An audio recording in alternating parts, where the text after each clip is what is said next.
Hello, you are listening to Podium with me, Katie Smith. Richard Newman. Hannah England is back with us. We found her. We tracked her down. We got some internet put into her life. And ironically, my internet line is a lot worse than yours today because I've got filters in my house. But anyway, welcome back, Hannah. Bonjour. We missed you last week. Yeah. Oh, no, I'm back in fun. And my setup, I've got my computer on my daughter's plastic Peppa Pig step. And I was lolling about this, but it's not as bad as last time I was in Front Row when you guys were like, you look like you're in a convent. You look like... yeah, like my computer in a cupboard. So Podium on tour with me over in France. So it's all good. Oh, I love it. Okay, well, we've got loads to talk about this episode. But as ever, really proud to be partnered with Morton for this. In fact, Rich and I this very week are going to do a Morton drop-off handover situation together, aren't we? Because you've got some goods for me, all our marathon fueling needs. If you are planning a marathon or like me, doing a half, which is now gulp, a month away and my training is not going very well, then, head over to Morton, have all the products you need. And actually, we've got a really special episode, Rich, that's out already that you did, didn't you? Which is kind of based around all of this. Yeah, it's great, actually. It's with Josh Rowe, who's the head of sports tech at Morton. And he works with the likes of Sebastian Sawe and Benson Kipruto. He's out in Kenya a lot. So basically helping him to try and achieve maybe what might be a sub-2 goal eventually. But we took some questions from listeners and put those to him. So debunking some myths, giving some tips about what you should do in the lead up to race day. We're recording this on a Tuesday before some big marathons like Brighton is this week, which is like the city's getting really excited about that. And there's Paris Marathon this week as well, which we'll chat about a little bit later. But it's just one of those ones you can keep on going back to, because I think sometimes you have ideas about how you want to fuel for a marathon. It's always trial and error, and just sort of get some validation on whether you're doing something right or wrong is interesting. And there's a lot of good stuff in there about electrolytes. So not to like brand bash anyone else, but there's a big sort of influencer sort of culture at the moment about the importance of electrolytes, especially sort of ones that look quite they look good, as in like the branding is very, very good. And he's very much on the side of you just don't need them for races. Yeah. So listen to that. I think it's really interesting. Listen, and whether you use Morton products or not, you're going to find it useful. And I think especially when you get into April, particularly in the UK, because of London, there's so much anecdotal kind of advice out there. It's just flying around, like whether you go to park run, whether you go for treatment, whether you just stop off for a coffee after a run. Like everyone's got their own ideas. And I'd probably urge people to go and listen to someone like Josh, like an expert. Just go and listen to someone like at the source of the science. Exactly. And maybe, because everyone gets so keen and so desperate at this point to find that like magic bullet. And maybe. And the thing is, you need enough time to actually, like Rich keeps saying, like actually practice it yourself and work out what you need to do. And that's actually kind of the fun bit, isn't it? And it like makes training a little bit more interesting, I think, anyway. Yeah, and I think you've got to. I think one of the key messages from Josh. I mean, if you don't have time to listen to it, please do try and find time to listen to it. But if you don't have time, the key messages really are keep things simple and don't start changing everything as you get closer to race day. If you haven't had time to practice with things, don't suddenly just change it all up now, because just based on what someone you're training with or one of your friends or someone that's on the that you come across on social media, don't just rip it all up and start again. You have to keep things simple. You have to keep things familiar. Because everyone's different. So what works for them is not necessarily going to work for you, and just go with what you know will work on race day. But we are 2.5 weeks now till London, which is obviously the big one that we're building up to. We've got loads of interviews out there as well. We've already released chats with Phil Sesman and Jess Warner-Judd, and there's more on the way. So that's all on the feed. Because I've been away, because I've been traveling and had World Indoors before. Rich, how is the training going? Yeah, I was just about to ask. I want to know. I'm excited for you. Yeah, no, I feel like you're so positive. I love it. It's so nice to see. I actually feel quite positive, yeah. And also because I've changed my goal this time, so I'm actually training at a pace that I'm not actually going to race at. So I'm kind of, I'm adjusting things. I'm not going to start saying what the goal is, but on this podcast. No. But I think it's sort of taken the pressure off as well. And that's my biggest issue when it comes to marathons. I find it very difficult to stay in them mentally. So I'm actually really excited about this. I had a little bit of a sort of tendinopathy worry, which seems to have gone. So I actually, at the moment, touch wood, and literally touching wood, we will go safely through for the next 2.5 weeks. So have we got any early signs of what the weather's going to be like? I don't know how far out you can figure that out. It's too far off at the moment. Is it? Yeah. I mean, this week is that beautiful means he's checked, in the UK. He's trying to send yeah, you're absolutely right. I mean, this week is so nice here today in Brighton. Obviously, it's supposed to get warmer all week, and I think it's supposed to rain all day on Sunday when race day comes along, which is going to be gutting. Oh, for the Brighton Marathon, yeah. But actually, rather, it was like, I think the key thing, if you are running Brighton, you're looking at the weather forecast and you're like, God, for goodness sake, I can't believe it's raining on the only day of the week. Yeah. Some pluses for you. It would be too warm if you want it like it's going to get to Thursday, Friday when it says it could get up to like 18, 19 degrees. You don't want it that hot anyway. And it's a fairly late start in Brighton. You don't start till 9:45 and then the waves go off. So if you're in one of the pens near the back as well, you're going to be pushing past 10 o'clock or something like that. So that's a positive. Rain is not that bad, really, when you factor that all that in. It doesn't look that windy. That is the absolute key. The key thing. The wind, the rain will bring the wind down in Brighton. Yeah. And so it's that's the win. If you're looking for a win, it doesn't look that bad. Well, and so you deal with the chafage afterwards, right? You know, exactly. Chafage is just a problem for Sunday afternoon. Be thankful for that rain. Okay, so really good to hear how that's going then, Rich. And just a quick update from you, Hannah. How's it going in France so far? Oh, good. I listened last week to you guys and you're like, don't understand what she's doing there. And I'm like, that's fair. There's University you did go AWOL. You literally were like, I don't know where she is. We spent 3 days driving here and then had no internet or phone signal for 2 days. So that must have been quite nice in a way. It was, until you're just like, okay, I actually need to know what's going on now. There's a group of like 45 University of Birmingham students out here. So I'm sort of piggybacking on the back of that trip. And then there's loads of other people as well, like big group from Brighton here. I think maybe some people coming from Loughborough at some point. But yeah, lots of foreigners as well. I saw Agate Guimau in the gym today. She didn't comment on my clean, which I think was a bit rude given how complimentary I've been of all her tactics this season. But look, I've got she might have been a bit busy. Lifting heavy? Exceptional. No, but the technique was brilliant. Yeah, the 20 kg bar was moving really quick. Whoa, it was a tiny bit more than that. I'm actually managing a fair amount of running as well, which is lush. Yay! So yeah, it's just a week that I've been up here at like really key points in my career, and it's so nice to come back and just be doing it, running for fun, just enjoying it, just to, be able to kind of appreciate all of it instead of kind of thinking, oh, it's windy, that's going to slow down to 200, that's going to do this.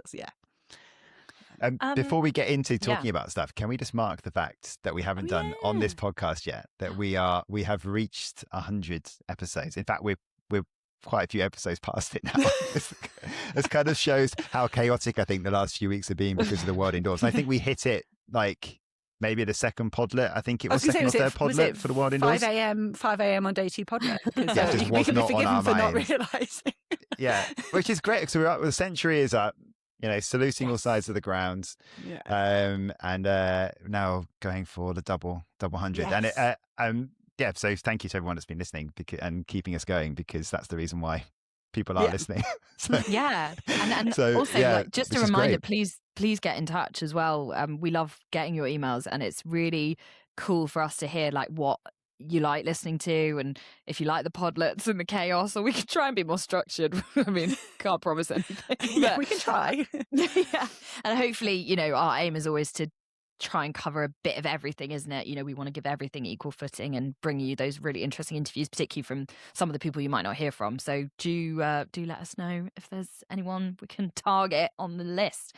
I was going to do a really great segue before we started talking about that, from Hannah in France to let's start with some racing in France. Yes, well done. Thank you. High level. Now crowbarred it in. Shall we talk about Jimmy Gressier then? So this was, where was the race then? It was in Lille, was it? Yeah. Urban Trail de Lille. I just want Rich to say it. Resident Frenchman. I've only seen the end of the race. I don't know how much of the rest of it you guys were able to watch. But it was pretty awesome finish, wasn't it, in terms of what Gressier was able to achieve. So he won the 5k race, improved his own European record, so that's down at 12:51 now, but crucially missed the world record by 2 seconds. And God, his face at the end was like proper, wasn't it? Yes, this is a story really in that same event over 2 different distances of 2 Europeans, either breaking the European record or just about missing it. But the fact that Gressier was so close to the world record is just shows that there's kind of no letting up from him after we saw what he achieved at the Tokyo World Championships. And I mean, I think he'll be pretty disappointed that he missed it by such a small margin. But I mean, the fact that he's so close to it means that I think it's just going to be a matter of time before he gets that 5K race record. I think this is such a return to form, because if you think about getting beaten at the European champs, being made to look kind of a bit mortal at World Cross, and I think it was off the back of World Cross when he sort of said, I've probably not been as focused as I was into Tokyo. He kind of talked about not missing any days of training, weeks and weeks and weeks into Tokyo. He didn't miss a day, no illness, no injury. And then he kind of said after Tallahassee, maybe I've been a bit distracted, sort of fulfilling opportunities and obligations and things like that. And this is a real backup Statement, of that performance in Tokyo. Yeah.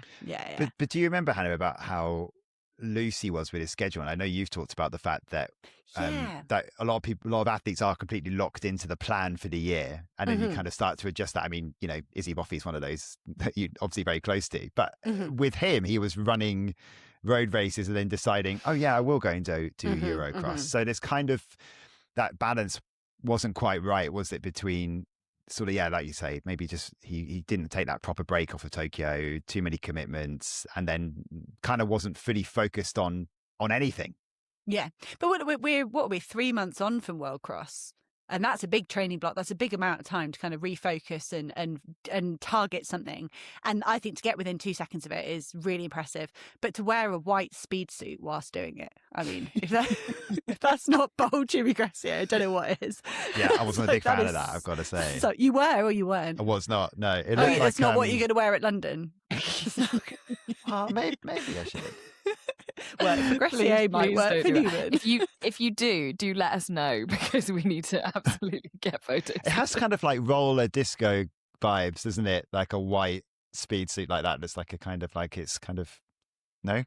You've got to feel like you're like an 80s kind of roller disco kind of vibes. 80s, like a disco act, you know, because it's white, because it's just all white. It needs some sort of flashes of colour to make it look a bit more modern. Yeah, no, he didn't care, did he? It was just no. I just thought that was quite noteworthy, the outfit choice as well. But things I can't say when I'm commentating that I bring to Podium instead. But yeah, Jan Schrob as well. We've talked about the last few months, right? Jan Schrob, 12:56, and that was under the old European record. Which, I mean, Gressier as well. Remember, he was improving his own European record, but that just shows again, like Schrob had a really good indoor season. Odysseus Yohoni was in second place, but it was tight.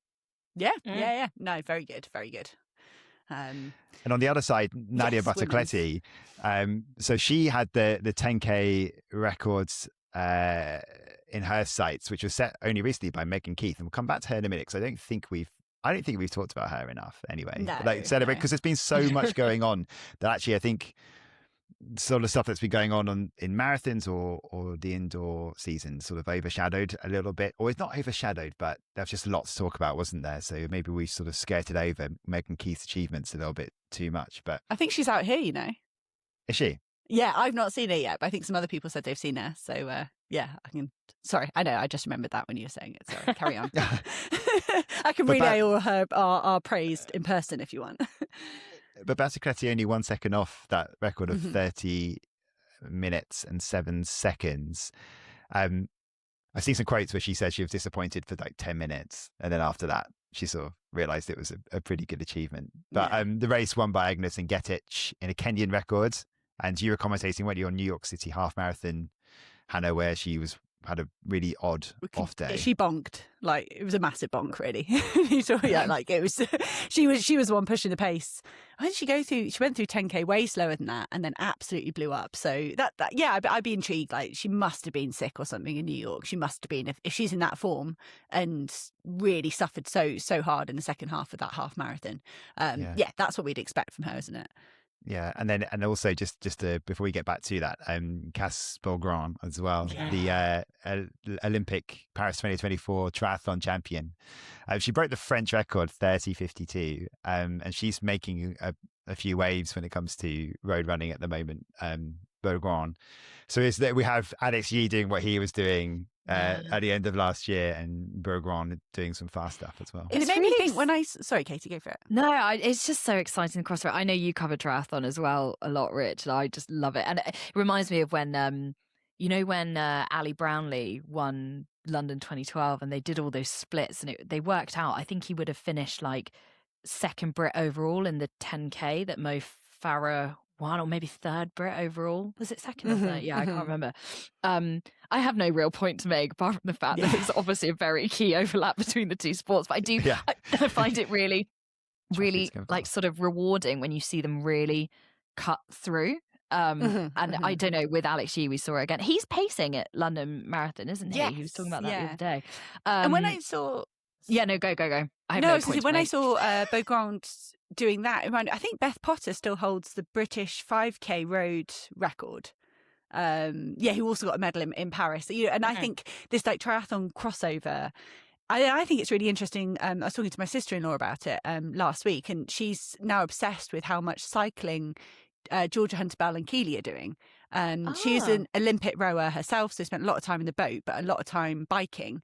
And my sister-in-law has always been like, why are more middle distance athletes not using the bike outdoors? And so I wonder if it's a bit of that pull from the triathlon world, if they're watching all these really good triathletes run very well. I don't know if it's sort of encouraging a few more runners to bike as well. And like the key link though always seems to be they all hate the swimming, and I kind of low key love that. Like no one says do more swimming, do they? No. It's funny it's just as well. Totally different muscle groups, isn't it? It's bonkers that you have to swim. But it's so low impact, isn't it? I mean, it does make a lot of sense. But you have to do so much more swimming, I think, to gain the sort of cardiovascular benefits, I guess, than you would in those other sports. Anyway, sorry, Rich. No, I know at that elite level though, when I always get criticised for saying this, but it kind of is true when you look at pretty much every race. If you just stay in the swimming bit, you're in the race, and then that's when it starts to take over, with the cycling and the running. Well, that's why I kind of like wins it in the swim. Yeah, that's why I kind of like the ultras where they can't draft, because I'm sort of like, that's why the swim's neutralised in my mind, because then they can then draft on the bike, so you can basically rescue anything. If like two or three of you want to work together, you can rescue a bad swim. What was it? There was that guy, was it Richard Varga? Was that his name? And he used to just drag the Brownies through. Yeah, swim, he was their training partner. And then poor guy would just get sort of smashed out on the bike and left on the run. Anyway. We do love triathlon. We can do a whole triathlon spin-off.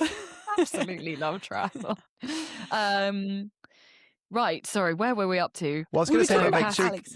Yeah, should we go said about Alex. Should we go back to Keith very quickly? We said we'd do it back to her. I've just realised our plan. You've literally written Alex Yee to...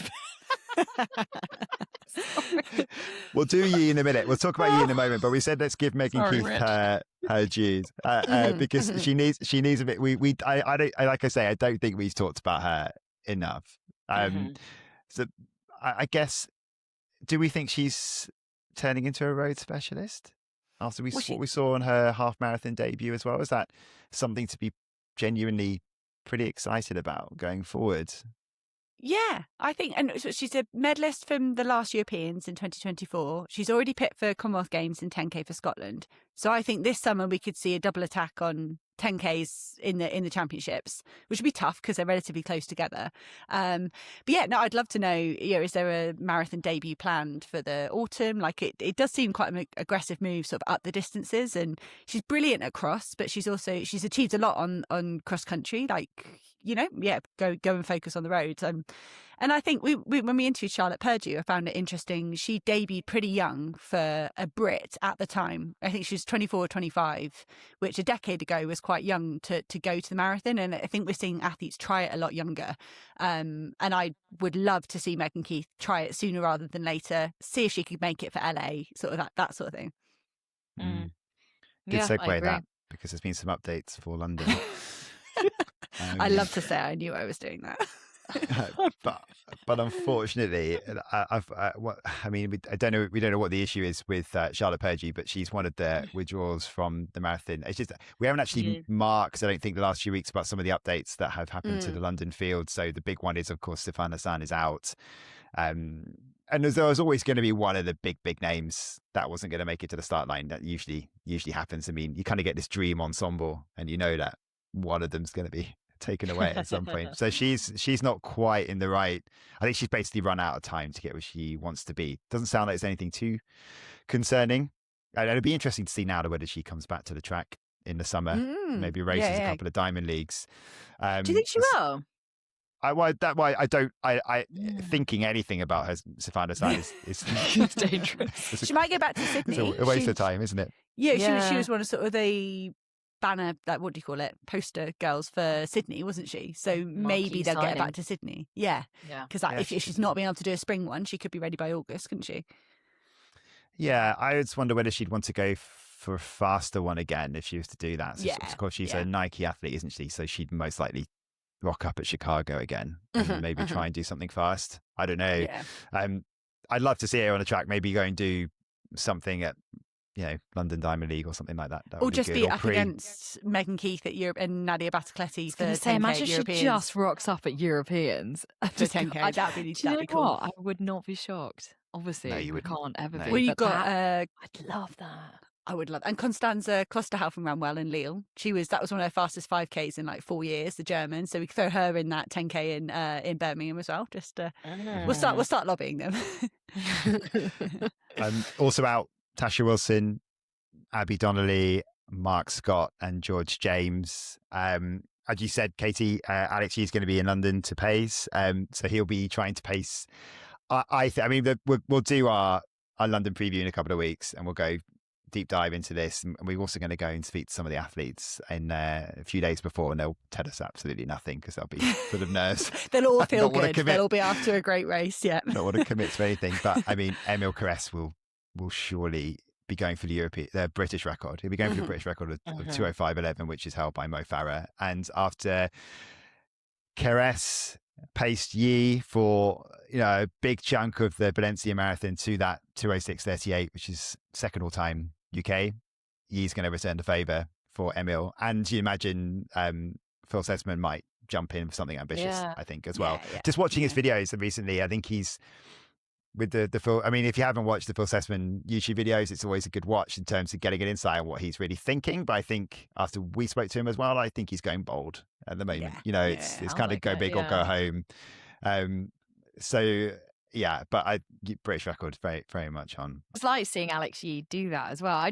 Just very quickly, Hannah, I wonder, is it a very different mindset going into a race, like pacing it as opposed to running it? I just think because there is a kind of different type of pressure in a way, isn't there? I think on the track people get very, very nervous because you think margin for error is so tight. Yeah, there was the woman that paced Keely Hodgkinson. I was sort of looking at her in Turin thinking that's a massive job. Like she would have been told to the 10th of a second what they want through everything. I think for the marathon it might be slightly less stressful because you can recover. So you don't want to blast off and ruin their race in the first couple of miles, and you will feel that pressure. But it's a different pressure, and I think at the time it feels horrible. But you probably need to remember it's not as horrible as doing your own race. You know what I mean? Yeah, you're kind of thinking this is so stressful, and you're like, can you not remember what it was like to, when you're doing it for yourself? But I think in a marathon it's a bit kinder because you just help every mile you manage to do, you're helping them, and again, you go a little bit slow, you can pick it up, but you've got a couple of miles to even it out. But I think if you were pacing London Marathon, you'd be like, I'm getting all the atmosphere, all the experience without quite having to go all the way to the well. It's probably quite nice. Yeah. Good and most athletes will use it as part of a big run in a block training for something. And obviously, years jumping back into the World Triathlon Series. And yeah, like you say, I mean, one of the best things about London Marathon, if you can't race it, is just being on the sidelines, cheering it on, going from point to point to try and see your friends and family members. But to be part of it and then to be part of an achievement at the end of it, that must be Yeah, it must be sick. That's pretty It's cool. not the same level, but like Night of the 10K is a Highgate 10K thing, which is amazing. Atmosphere there is amazing. I did this like novelty race where they sent off a load of journalists and I had to try and chase them down over a mile. And it was like, I was like, oh my word, like to be a part of this event with the beer tent, with all the atmosphere, but not have to run a 10K. I was like, this is the... Did you manage it? Did you do it? Yeah, but it was the most frustrating thing because everyone had to put a seed time down, but half the journalists had never run on a track before. You know what it's like? They were kind of saying, oh, I might run a 6-minute mile, and then they were running freaking a 5:30, and I've put down actually what I think I can do. So yeah, it was hard. I caught about half of them, but nice. to see Sha'Carri Richardson pull off that I was going to the say, win this in a is a straight, perfect the handicap. segue. Yeah, yes, I didn't even plan it. Yeah, handicap racing is very hard to get right, isn't it? I think, yeah, the Australian thing confuses me, this event they do. I know it's very prestigious and I do love watching the videos of it every year, but how they figure out the handicap, I'm not quite sure. But they got it perfect with Sha'Carri Richardson. And I think, they run rounds, don't they? But you could sandbag. You could cruise the semi-final and say, oh, I can only run that, and then get a more favourable handicap. I don't know. I was basically screwed over by all the journalists. You feel so. I like how lowly you think of people as well, that you think they're going to do that. Oh no, but yeah. But I don't know if it's a big prize purse, wasn't it? Yeah. Should we? I'm sorry, I have ruined the order of where we're supposed to. Oh yes, go we've still on got this some one. marathon business to cover. Do we want to just give a bit of context to what we're talking about in case anyone's missed it, or do you want to finish marathon roundup and then? Yeah. So was this finish marathon? Yeah, shall we? Okay, but that's the Stawell Gift. Yeah. We'll come to it in a minute. Yeah, okay. Because we can't go teaser. back to the tiny bit of marathon we still want to talk about, can we? I'll just quickly run through some sort of headlines of what's going on. So, I mean, Conor Mantz out of Boston, that's a big thing, which is a big shame after his progress at the back end of last year. So you kind of want to see him progress. And we'll do a Boston preview next week. I think that makes sense, doesn't it? Because in 2 weeks, it's less than 2 weeks' time. And there's the Paris Marathon this Sunday, which has attracted the best field that I've ever seen Paris come up with. It's a slightly up and down course, not hilly, but not super fast either. You got Vincent Kiplagat in there, Hillary Kikkoech. Yemen Cripper really needs a good one. We keep on saying it, but really needs a good one. And on the women's side, Sharon Chalimo, who won Barcelona last year, and Magdalene Masai, and Alyssa Vigneault as well, who keeps getting PB after PB and finished fifth at the World Championships in Tokyo. So really good race to look forward to this Sunday, which you can watch in the UK on TNT Sports and who's HBO commentating Max, on it's it? called now.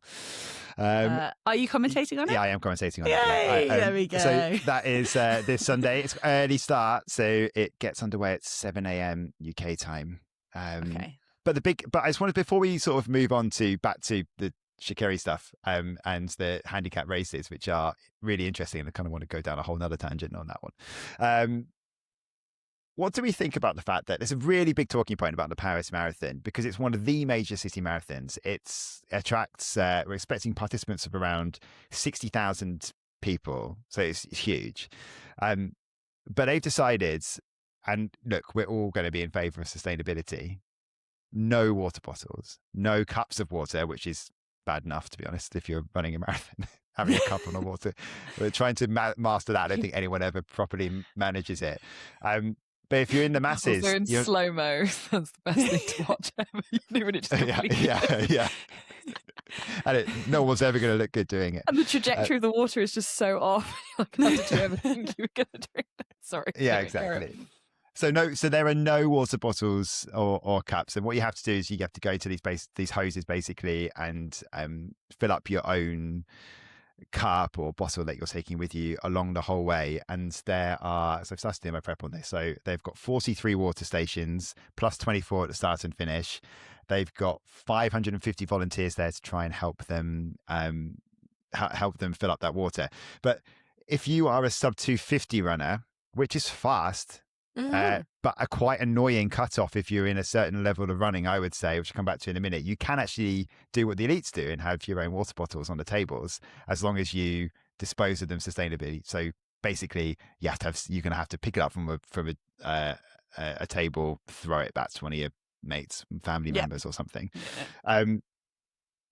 that's quite, like I say, that is a kind of one of those things that you probably would expect more like a sub 2:30 or something like that. But a lot of running goals would be to go sub 3. So you're kind of like in the territory of getting close to it.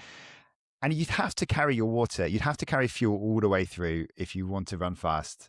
There's no like fast-ish below above 250, so slower than 250 pace, but that's still pretty quick. And it's like I say, it's one of those sort of holy grails for a lot of club runners to go sub 3, because you're not going to stop. You cannot. The time to fill up your water bottle. Yeah, when you've done all that training, the time to fill up a bottle that'd be frustrating, wouldn't it? The extra level of stress. It's a stressful event anyway. Usually your nerves settle once you get going. What's their reasoning? Is it environmental stuff? Yeah, it's completely environmental. So like 92% of the drink stations are linked up to the city's drinking water network. So they did this directly. for the first time at the European Road Running Champs in Brussels, Leuven last year. This time last year, they were one of the pioneer events to do this. And they were very proud. Like, not only was it you have to bring your own bottle, it was that it was plugged into the tap water.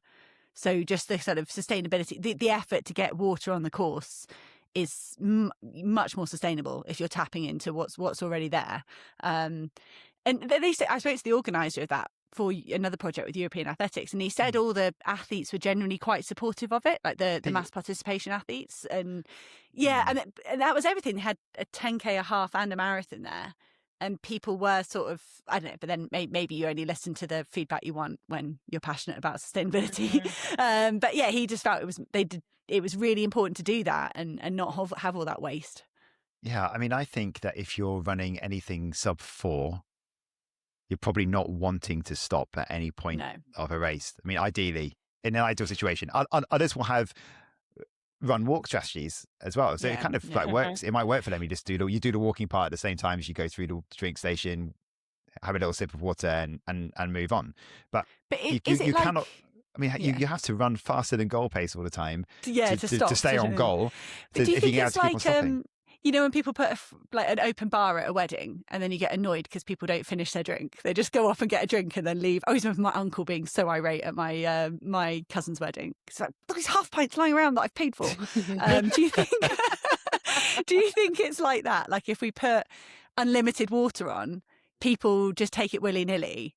And whereas if we actually challenge them to say, you're going to stop and fill this up, then you actually, you know what I mean? Like maybe you want everyone to pay €1 for a bottle. Every bottle they take, they have to pay €1 for.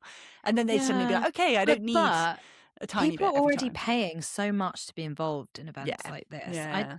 There is a point where I sort of think, yes, of course, I'm massively into the environmental side, and there are ways to do this more sustainably, and hopefully the materials they're using for cups, etc. All of that you could look into. But there does come a point where it's like, where has all this money gone to? I'm not saying I don't understand the costs of like road closures and a major marathon, and there are so many costs involved for organisers. But if you're then told, oh, by the way, like you have to bring your own bottle, or for 4 hours you can't drink, like that's kind of crazy, isn't it? Like, maybe they should like half it then, half the drink station, put a couple of water fountains in. And then what if it's an unseasonably warm day? Yeah. Then and that is irresponsible to your participants that you said you're going to look after. Melbourne, was it Melbourne? Which marathon was it? You do what one of the Australian marathons did. No, it was LA. You do LA and you only have to run 18 miles.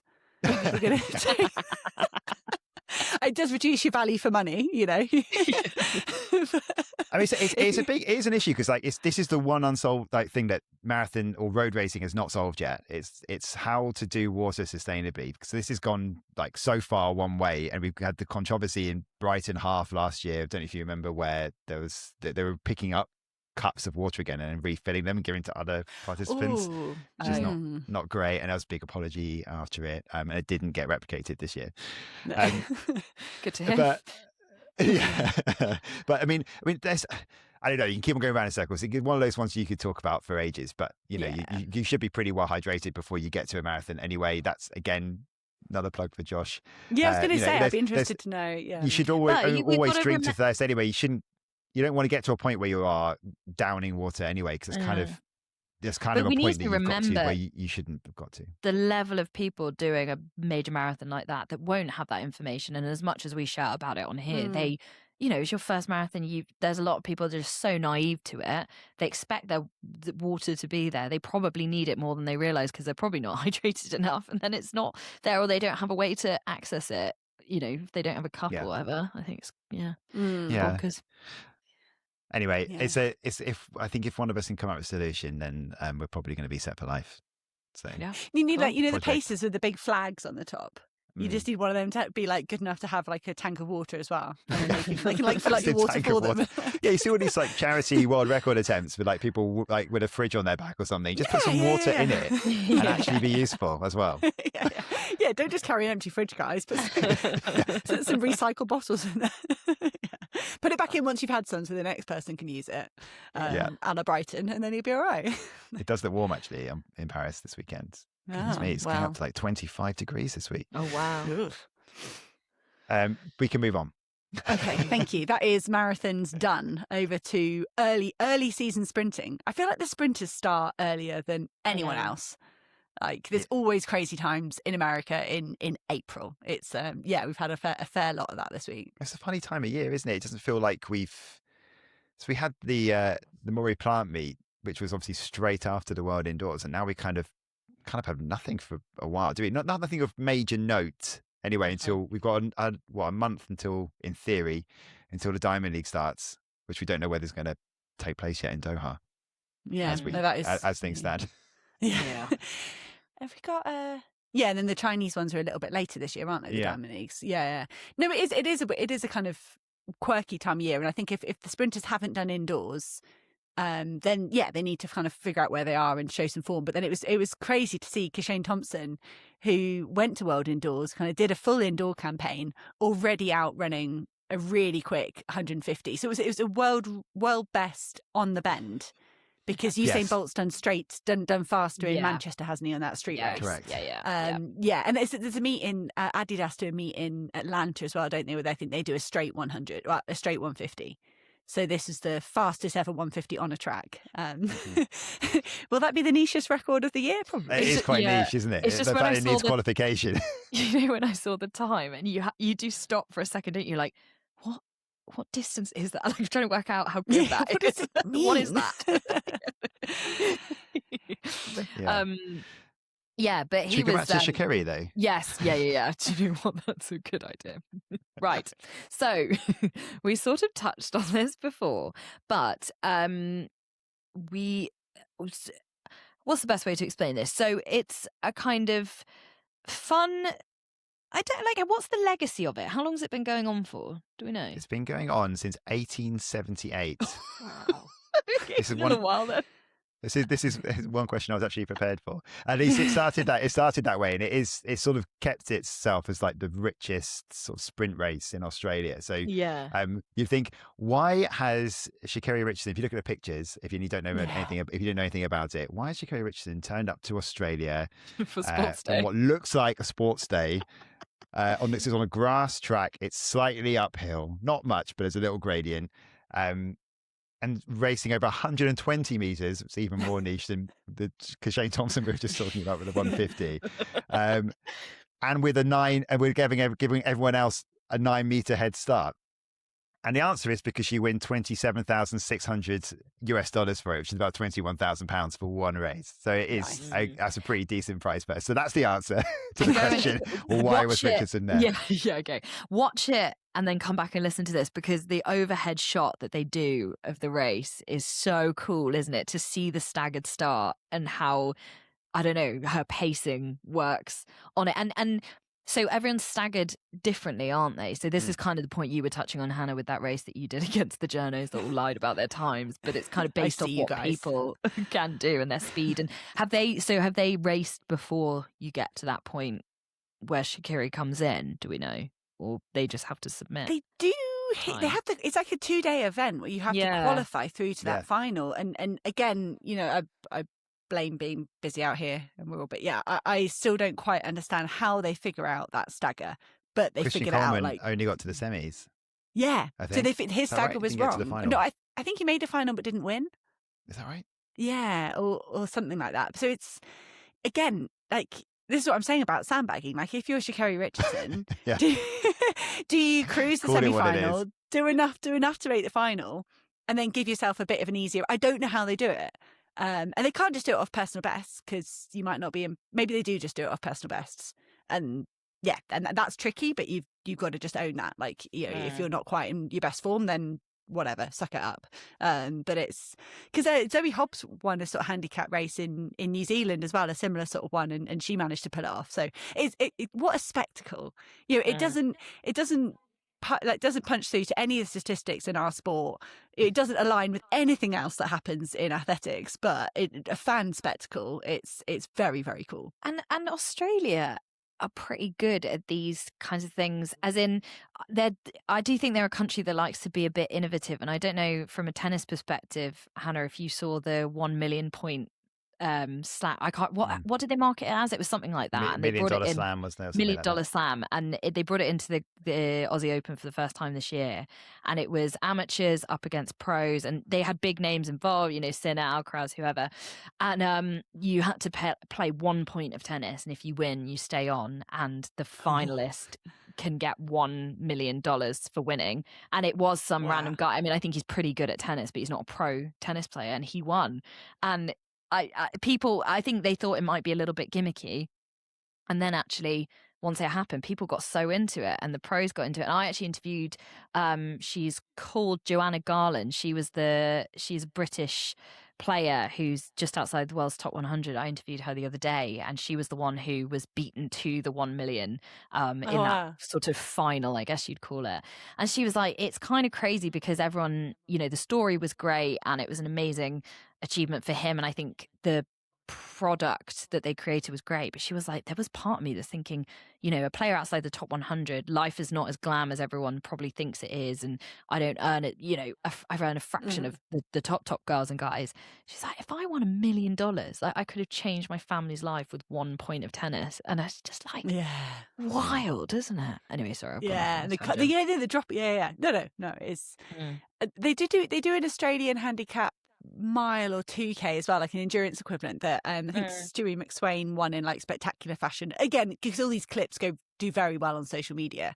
I just think it was, and I think it's a bit of fun for Sha'Carri Richardson and Cushion Coleman as well, like go and do something totally different before getting stuck into a traditional season. It's the time of year to do it. I mean, it's the time of year where it was Grand Slam track last year, wasn't it? Yeah, they do need a bit of fun. I think. Can I final bit of Australian news maybe before we head over to America?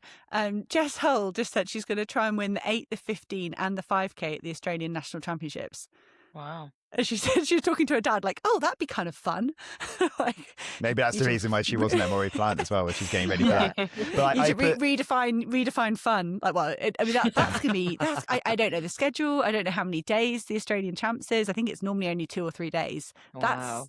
And then she's got to face Claudia Hollingsworth, who you guys talked about last week. But that's a bold target from Jess Hull, and I like it. I put a message in the group earlier on saying, and I don't know if you guys had any chance to think about it, but I had too much time on my hands this morning whilst I was prepping for this podcast. They said, you know, could you come up with a sports day level setting and come up with your own quirky athletics event around Easter time? Have you guys thought of anything? I did think about it when I was walking to the cafe this morning. I would love to see like a sack race. Because you think you've How got. Do you do it, though? What do you mean how you do it? You put a sack around your legs, you will start, someone says go. Well, because actually... It's just a sports day race. Yeah, sports day race. But the transferable skills from different sports, is that what you're saying? It would be interesting to see which event can kind of translate that into the best, because you'd think some of the jumpers would be really good, but then maybe sprinters would be good. Maybe you need some decent balance. Mondo will just be fantastic because Mondo can do anything. No, but would he? Because he can jump very high with using the pole.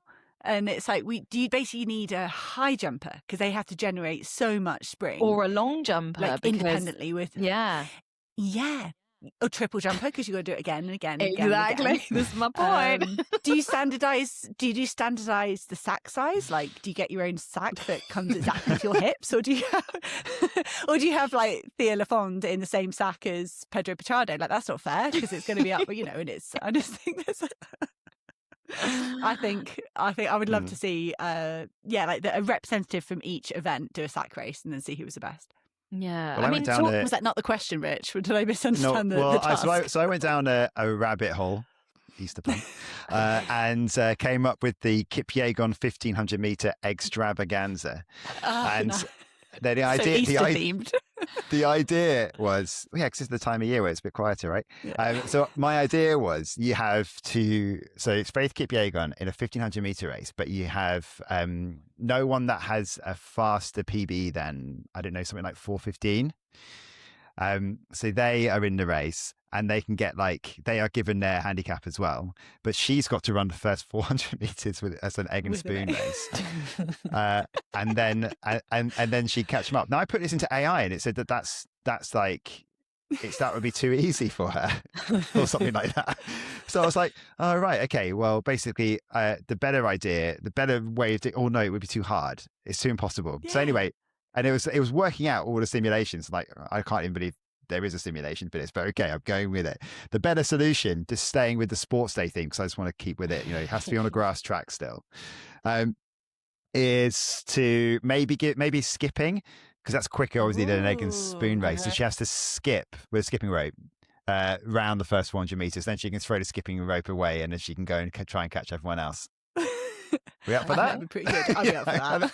I'll go up for that one. And the other one I came up with, if we're going for a field event, was circle to circle, which would work for discus and hammer, where you've got to throw it as because most athletics tracks have two circles, the opposite corners of the track, right? Or the opposite ends of the field. So you have to throw the hammer or the discus as far as you can. Obviously, the better you throw the whatever, then you've got to pick up your discus or your hammer.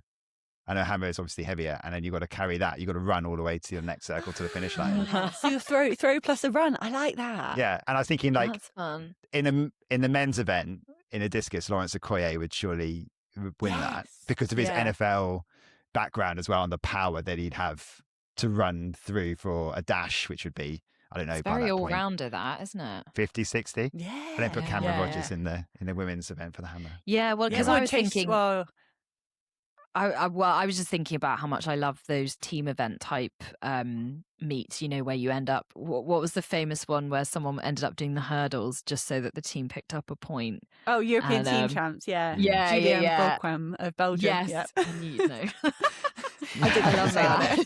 I'm cheating. If you've got any ideas though, listening, then send them in, because this is the kind of thing because this would not have made the how would we change athletics thing. This doesn't form part of the road race league. This is completely ridiculous. Richard Newman race league, which is not ridiculous. I don't care if you think 6 marathons a year is ridiculous. No, that was never the idea. No, you got carried away in the last couple of months. You admitted that you might not have thought about the last 2 months as thoroughly as maybe you should have. No, you just chucked in everything. The idea's there. It's got legs. Maybe run that one through ChatGPT, Rich. Actually, use Claude. Yeah. Oh, sorry. Claude Convert. Bots available. Yeah, exactly. So more sprinters doing great things. Gabby Thomas. Yeah. Great comeback. Great. She hasn't raced since Grand Slam, has she? Or did you check when it actually was? Because she did Grand Slam, didn't she? Didn't do US. Slam, yeah. Did she do US champs? I feel like she didn't. I feel like her Achilles had already gone by then. I think she was racing. Her last race was man Googles whilst listeners listen to the podcast. I think she raced in August, but come back to me. You guys can. Yes, she did. She did do national champ. She was third in the 200 meters. And then called it. Then ended her season, didn't she? Yeah. And she was the one for me, like with all the Grand Slam stuff. And I'm like, if that's ever a position to sue, kind of, like I've ruined my whole year by doing your event, and now I'm not going to get to race and not going to get to go to the World Champs. Like, I think she would have been pretty annoyed last season. I mean, everyone gets annoyed when they get injured, but that's really impressive to come back with equaling her PB 11 seconds in the shortest race that she does as well. She's a 2-4 athlete. Like, that shows she's in full health, and to do something sort of ballistic as a 100 off an Achilles injury as well. Like, that's pretty encouraging. Mm-hmm. Yeah, totally agree. What else has stepped out? Oh, for me, Shawnee Miller-Weibo, Yes. double 400-meter Olympic champion, 2016, 2021, won the world champs 2022, and then went off and she's had 2 children. She had a mini comeback between the 2 children. And she even spoke about doing multi-events then. Turns out she really can't throw a javelin and she hurt herself throwing the javelin, had to have knee surgery, and then had a second. I think the timeline is kid, have fun with some multis, ruin her knees, have knee surgery, second kid, and now she's back. And she ran, 22.4 in the 200, which is like fast enough. She looked great. I just watched a video and she looked really, really good. And I just think she's a really exciting athlete. And I just hope she's back to full health and we get to see her. Get to see her back in the main events. I feel bad in that I thought she'd retired for some reason. So this is doubly fun, but I feel like she's one of these athletes that has like, you know what you might be you might be remembering, Katie. She said, I think after winning in Eugene, she said, I'm retiring from 400. She said, that's it. I'm never going to run 400 again. Or she maybe even said it. I think she won the world indoor champs that year and said, I'm never running 400 again. And then did one more. So that might be what you're thinking about. There was a claim she never wanted to do 400, so despite being a double Olympic champion. She hated it. Yeah. So someone who definitely hasn't retired, by the way, is Dalila Mohammed, who's been announced. Oh, for cool! I think she's going to Kipkeino. Amazing! I'm commentating on that as well. She's been announced for races. Yeah, so she's definitely not called it a day. Oh, cool. That's good because she said she spent all last season saying she was going to retire, and then she made the final in Tokyo, right? Or just off it. She had one of the seasons. She had one of her best seasons in years. Yeah. All round. Yeah. Yeah. No, I love that. Oh, that's brilliant. I was hoping she wouldn't retire. Noah Lyles got married this weekend as well. Yeah, congratulations. Congratulations. Great performance. Nailed it. Great timing. Exactly. Executed. There was no Wagyu beef served, I hear. So. I wonder who was invited. That's the next. Yeah, that's what I was thinking. I didn't see him in. I was looking through the photos to see if it was like one of those like who's who of track and field, and nothing was like immediately springing to mind. Jim got like a front row seat of like Duplantis and everyone else. No sign of Kenny Benarek. We didn't see it. If anyone had any reason why these two cannot be married, what a flex. That would be bold. Nah, just kidding. What about Kiniba though? So he ran 2 989s in Botswana, and one in the semis and one in the final. I think exactly something the like same. That. Not particularly, and one of them was barely any wind assistance either. Caveat is it's altitude, so you can. There's no sort of you have to tinker with the time, like that time stands, but it's a kind environment. If you think be warm, high altitude, a slight bit of wind, like that's almost perfect. But 989, that's some serious running. Yes, if people don't remember, he was the winner of the 400 meters in Tokyo. Sort of surprise package of Tokyo, really. He had an okay season after making the final in Paris, and then just absolutely dominated that final. And I can't remember the time now. It was super quick what he ran in Tokyo. So to add in a 989, and there are a few men that have spanned those distances. It's Fred Curley's, Wayne van Niekerk. I think, but that range from Kebnekaise is impressive. You get Tobogo has had that range in relays, I think. Maybe not in an outright 400. He's not had that whole range, but Colin Kebnekaise doing that now, I think that shows. I think that's. I don't know what event he wants to do for the rest of the year, but he could do anything if he's got 989 there. Yeah, one of those years that you could see him sort of have a little bit of a play around. He was the first man under 10 seconds, and then who was it? Max Thomas ran 990. A day later, not such. So yeah. So we're starting to see those times come down. Do we know a final word on that? Tobogo. No, go for it. Sorry, I think I'm lagging. I don't know. I was going to say Letsile Tobogo warmed up for the 100 at the national championships in Botswana and hurt himself, like slipped out of the blocks. And I don't know, I read one, I can't remember, I read it midweek.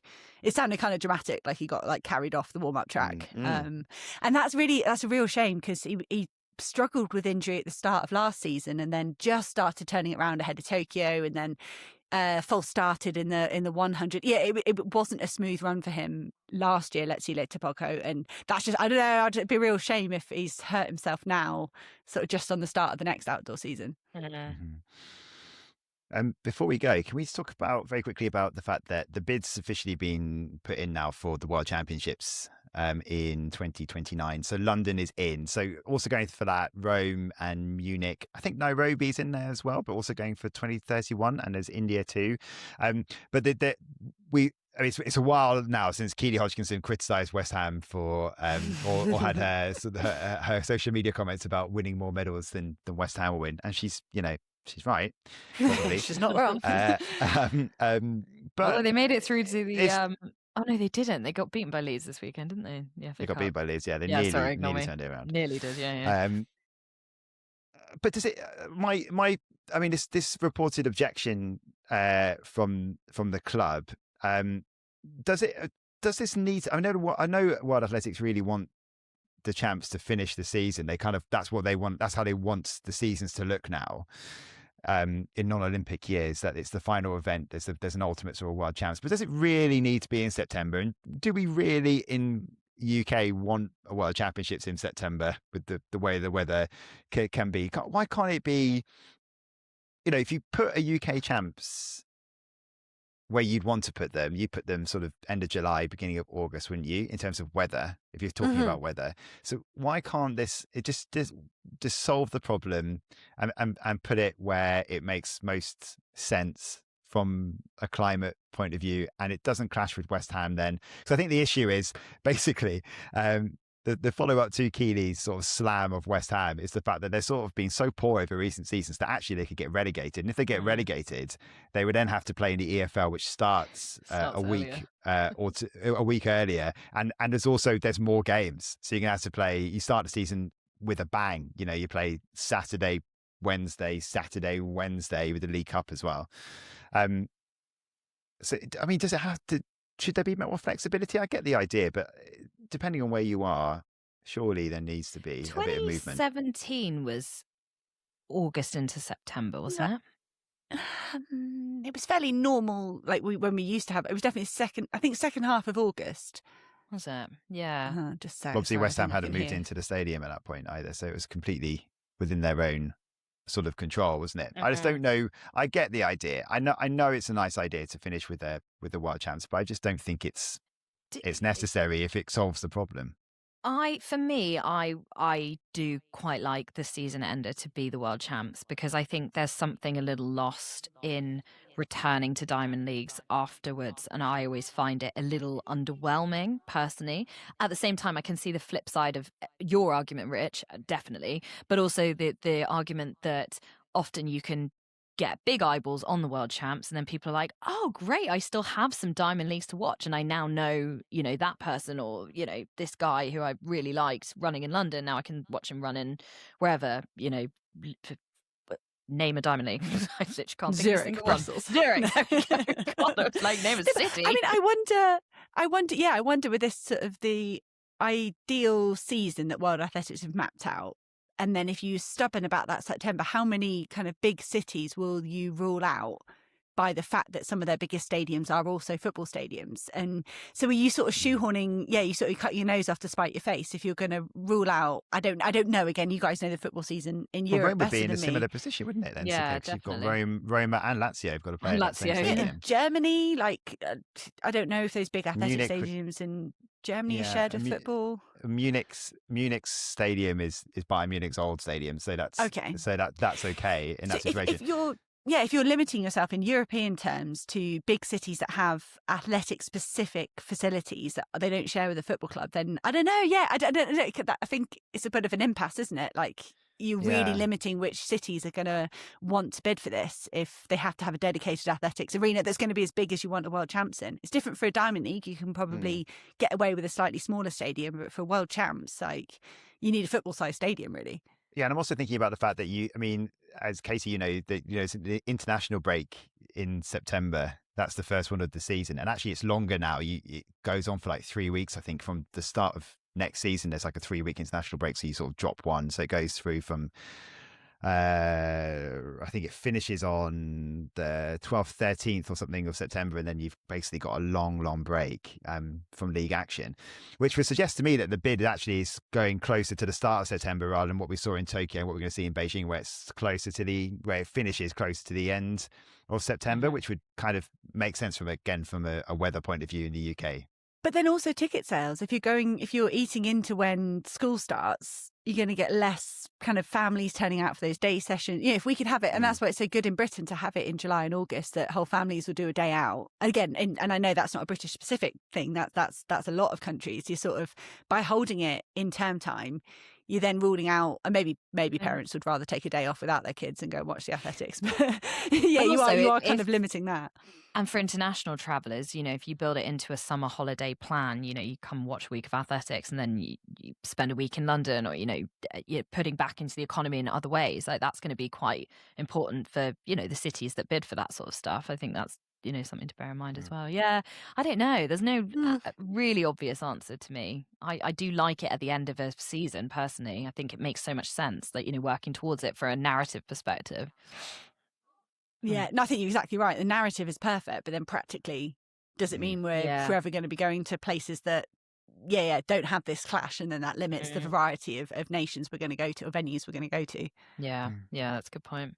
Yeah, so, I mean, as ever, lots of questions which we haven't answered, but we've had a good little chat about. Let us know your thoughts as well. And I guess that's kind of it from us this week. We've got Paddy Diva joining us for a little chat. That'll come out on Thursday, so don't miss that. And we'll be back sort of same time next week, I guess. Bye. Bye. Bye.